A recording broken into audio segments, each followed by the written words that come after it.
இன்றைக்கு எம்ஜிஆரின் வாழ்க்கை வரலாறு பற்றி பார்ப்போம்.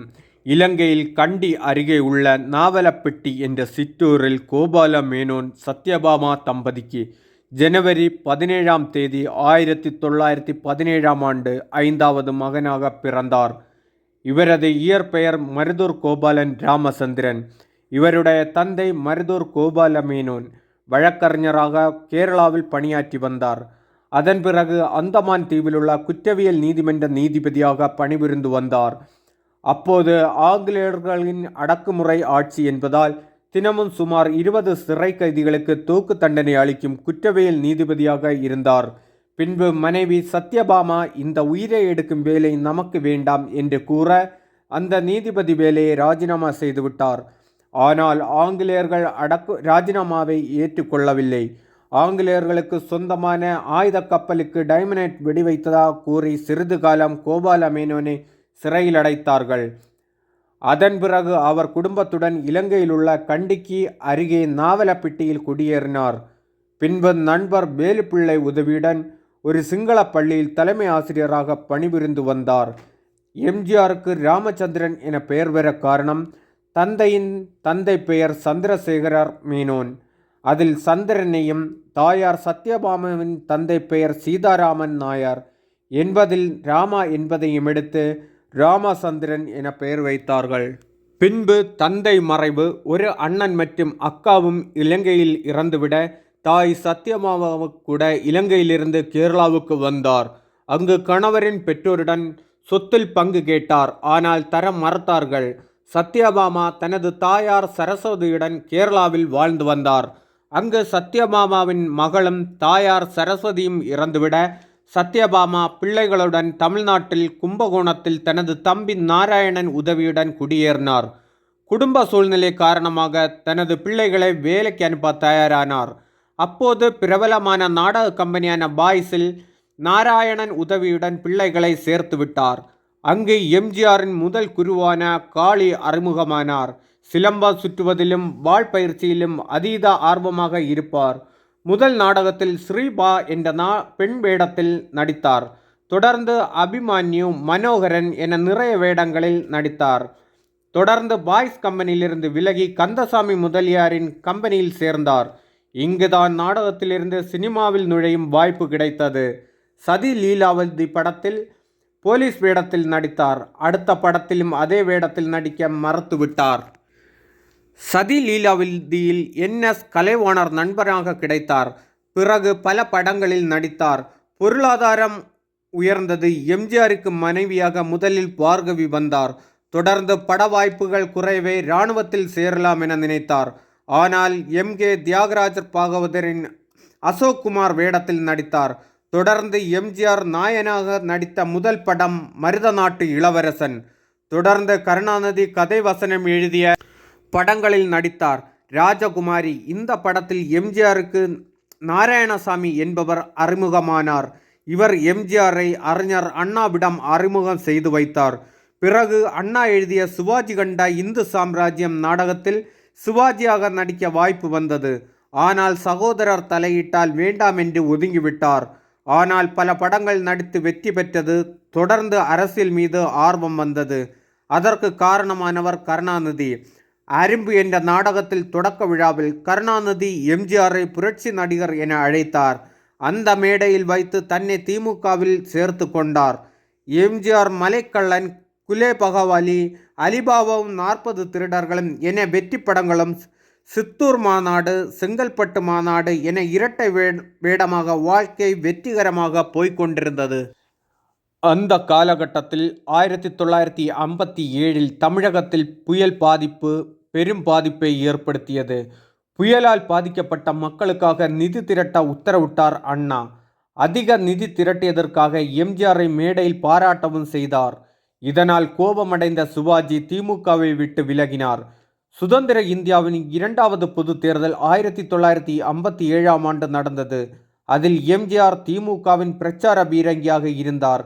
அதில் அண்ணா எம்ஜிஆரை 1000 ஆண்டுகளுக்கு ஒருமுறை காய்க்கும் கனி, அது இப்போது கனிந்தது, எனக்கு கிடைத்திருக்கிறது என பேசினார். எம்ஜிஆர் தேர்தல் நிதி தருவதாக கூறினார். அதைவிடவும் எம்ஜிஆரின் முகத்தை வைத்து பல லட்சம் வாக்குகள் பெறலாம் என அண்ணா பேசினார். தேர்தல் முடிவில் NSK காலமானார். இவரின் மறைவு, சிவாஜியின் விலகல் திமுகவில் எம்ஜிஆரின் செல்வாக்கு அதிகரிக்க செய்தது. எம்ஜிஆரை வைத்து பலர் லாபம் பார்த்தார்கள். அவர்களை வைத்து எம்ஜிஆரும். எம்ஜிஆர் தயாரித்து இயக்கி நடித்த நாடோடி மன்னன் படம் பெரும் வெற்றி பெற்றது. இந்த காலகட்டத்தில் திரையிலும் அரசியலிலும் சூப்பர் ஸ்டாராக விளங்கிய எம்ஜிஆரை 4 குதிரைகள் பூட்டிய தேரில் வெற்றி பவனி வர செய்தார் திமுக நிர்வாகி மதுரை முத்து. சீர்காழியில் இன்பக்கனவு நாடகத்தில் விபத்து ஏற்பட்டு எம்ஜிஆர் கால் முறிவு ஏற்பட்டது. காயம் ஆரியவுடன் நடிக்க வந்தார். திருடாதே படம் பெரும் வெற்றியாக அமைந்தது. தொடர்ந்து வேலூர் பொதுக்குழுவில் பெரிய சர்ச்சை வெடித்தது. சம்பத் தாக்கப்பட்டார். எம்ஜிஆர் அப்போது அந்த இடத்தில் இருந்தார் என பேசப்பட்டது. முதல் தேர்தலில் 15 சட்டமன்ற உறுப்பினர்கள் கிடைத்தது திமுகவிற்கு.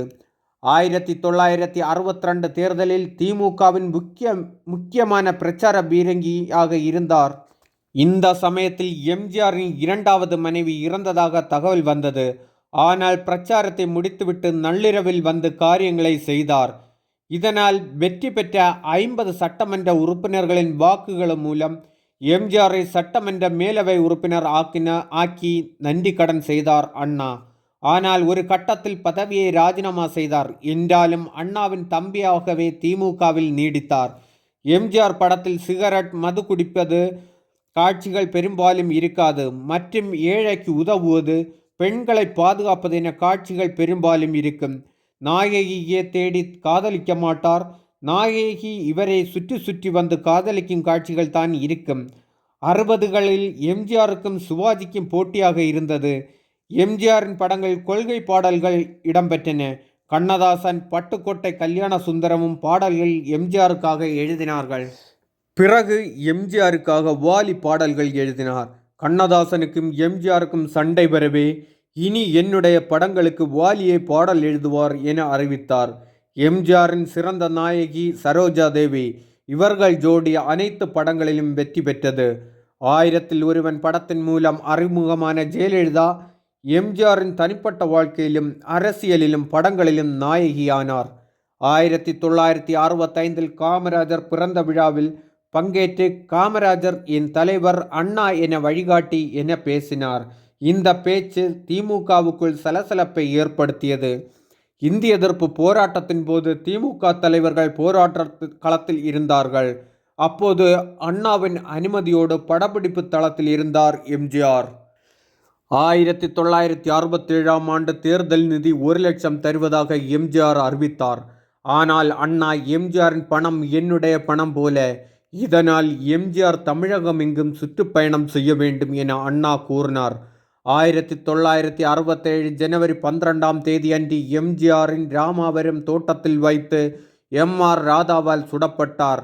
இதனால் பரங்கிமலை தொகுதி வேட்பாளராக அறிவித்த எம்ஜிஆர் மருத்துவமனையிலிருந்து வேட்புமனு தாக்கல் செய்தார். எம்ஜிஆருக்கு பதிலாக அவருடைய புகைப்படம் மூலை முடுக்கெல்லாம் பிரச்சார பயணம் செய்தது. இதன் பயனாக திமுக அபார வெற்றி பெற்று ஆட்சியை பிடித்தது. அண்ணா முதல்வர் ஆனார். அண்ணாவின் மறைவுக்கு பிறகு கருணாநிதி முதல்வராக்கியது எம்ஜிஆரின் பணி குறிப்பிடத்தக்கது. 1971 தேர்தலில் திமுக கருணாநிதி தலைமையில் மிகப்பெரிய வெற்றியுடன் ஆட்சி அமைக்க உதவியது எம்ஜிஆர். கருணாநிதிக்கும் எம்ஜிஆருக்கும் கருத்து வேறுபாடுகள் தோன்றின.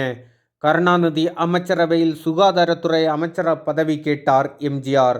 ஆனால் ஏதோ காரணம் காட்டி பதவி தர மறுக்கப்பட்டது எம்ஜிஆருக்கு. எம்ஜிஆருக்கு போட்டியாக தனது மகன் மு.க. முத்துவை திரைத்துறைக்கு கொண்டு வந்தார் கருணாநிதி. குறுக்கு வழியில் எம்ஜிஆர் மன்றங்கள் ஏறக்குறைய மு.க. முத்து மன்றமாக மாற்றியிருந்தார். தொடர்ந்து திருக்கழுங்குன்றத்தில் பொது மேடையில் வைத்து திமுக தலைவர் தொடங்கி பிரபலமான அனைவரின் சொத்து கணக்கை கேட்டார் எம்ஜிஆர். இதனால் எம்ஜிஆரின் நண்பரான கருணாநிதியால் திமுகவிலிருந்து நீக்கப்பட்டார். இது அதிமுக என்ற தனிக்கட்சி உருவாக காரணமானது. திமுக அரசின் ஊழல் பட்டியல் தயாரித்து ஆளுநரிடம் ஒப்படைத்தார். அவர் ஏற்க மறுத்தார். பிறகு குடியரசுத் தலைவரிடம் கொடுத்தார். இதன் பயனாக நீதிபதி சர்க்காரியா தலைமையில் விசாரணை கமிஷன் அமைக்கப்பட்டது. 1973 திண்டுக்கல் மக்களவைத் தேர்தலில் எம்ஜிஆர் நிறுத்திய மாயத்தேவர் வெற்றி பெற்றார். இதைத் தொடர்ந்து திமுகவின் நெருக்கடியின் மத்தியில் உலகம் சுற்றும் வாலிபன் திரைப்படம் பட்டி தொட்டி எங்கும் வெற்றி நடை போட்டது. அண்ணாயிசம் என்ற தலைப்பில் கொள்கை விளக்க அறிக்கையை வெளியிட்டார். அப்போது இந்திரா காந்தி இந்தியா முழுவதும் எமர்ஜென்சியை அறிவித்த தருணம். இந்தியா முழுவதும் எதிர்ப்பலை, ஆனால் எம்ஜிஆர் ஆதரித்தார். கட்சியையும் அனைத்திந்திய அண்ணா திமுக என மாற்றி அமைத்தார். 1977 முதல் தேர்தலை சந்தித்தார் எம்ஜிஆர். எம்ஜிஆர் காங்கிரசுடன் கூட்டணி அமைத்து போட்டியிட்டார். இந்த மக்களவைத் தேர்தலில் காங்கிரஸ் படுதோல்வி அடைந்தது. ஜனதா கட்சி சார்பில் மொரார்ஜி தேசாய் பிரதமர் ஆனார். அடுத்து சட்டமன்ற தேர்தலில் திமுகவை வீழ்த்தி அதிமுக ஆட்சியை பிடித்தது. எம்ஜிஆர் முதலமைச்சர் ஆனார். அன்று தொடங்கி 10 ஆண்டுகள் தமிழ்நாட்டில் எம்ஜிஆரின் ஆட்சிதான். இவரது ஆட்சி காலத்தில் பல்வேறு திட்டங்களை நிறைவேற்றினார். அவற்றில் ஏழைகளுக்கு உதவிடும் வகையில் சத்துணவு திட்டம், ஏற்கனவே காமராஜர் காலத்தில் அறிமுகமான மதிய உணவு திட்டத்தை சத்துணவு திட்டமாக மாற்றி அமைத்தார். இதற்கு பல எதிர்ப்புகள், நிதி பற்றாக்குறை, மத்திய அரசு நிதி தராதது என பல சோதனைகள் வந்தது. ஆனாலும் உறுதியுடன் திட்டத்தை செயல்படுத்தினார். இதன் பிறகு எம்ஜிஆர் ஏழை மக்களுக்கு கடவுளாக தெரிந்தார். சத்துணவு திட்டத்தை பிரபலப்படுத்த எம்ஜிஆரால் அரசியலுக்கு அழைக்கப்பட்ட ஜெயலலிதாவுடன் பொறுப்பு ஒப்படைக்கப்பட்டது. கட்சியின் கொள்கை பரப்பு செயலாளர், மாநிலங்களவை உறுப்பினர் என எம்ஜிஆரின் ஆசையுடன் கட்சியின் அதிகார படிக்கட்டுகளில் ஏறினார் ஜெயலலிதா. திராவிட கட்சிகளின் கொள்கையான சமூக சமநீதி, இதை நடைமுறைப்படுத்த எம்ஜிஆர் எடுத்த முடிவு இட ஒதுக்கீடு. இது நீதி கட்சி காலத்தில் இருந்து நடைமுறையில் இருந்தாலும் எம்ஜிஆர் முதலமைச்சராக இருந்தபோது புதிய திட்டமாக மாறியது. 31 விழுக்காடு இருந்ததை தனது ஆட்சி காலத்தில் 50 விழுக்காடு என உயர்த்தி அறிவித்தார். பிறப்பால் உயர்வானவர்கள் என கருதியவர்கள் பரம்பரையாக கிராமத்தை நிர்ணயிக்கும் மணியம், கர்ணம் போன்ற முறையை அடியோடு ஒழித்து கிராம நிர்வாக அலுவலர் என்ற பதவியை அறிவித்தார்.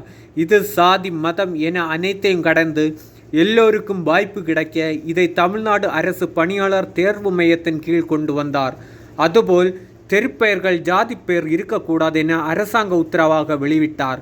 அது மட்டுமல்லாமல் குறுகிய காலமாக இருந்தாலும் மத்திய அமைச்சரவையில் தமிழகத்திலிருந்து சத்தியவாணி முத்து, புதுச்சேரிக்கு அரவிந்த் பாலா பழவூர் என எம்ஜிஆர் ஆட்சி காலத்தில் 2 மத்திய அமைச்சர்கள் இருந்தார்கள். மூகாம்பிகை பக்தரான எம்ஜிஆர் தான் பெரியார் நூற்றாண்டு விழாவை நடத்தினார். பெரியாரின் எழுத்து சீர்திருத்தத்திற்கு அரசு அங்கீகாரம் வழங்கினார் என்பது குறிப்பிடத்தக்கது.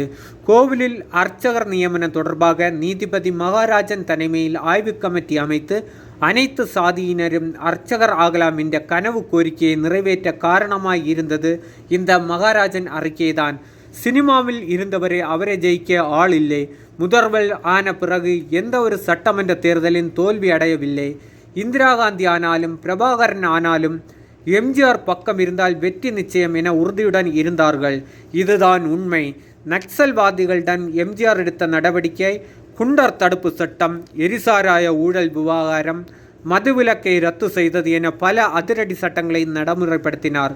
இப்படி காலம் போக 22/12/1987 மாலை பிரதமர் ராஜீவ்காந்தியை வரவேற்று சந்தன மாலை அணிவித்து மகிழ்ந்தார் எம்ஜிஆர். பிரதமர் ராஜீவ்காந்தி மிகுந்த சந்தோஷத்துடன் எம்ஜிஆரை கட்டி அணைத்தார். தொடர்ந்து எம்ஜிஆர் பேசும் முறை வந்தது.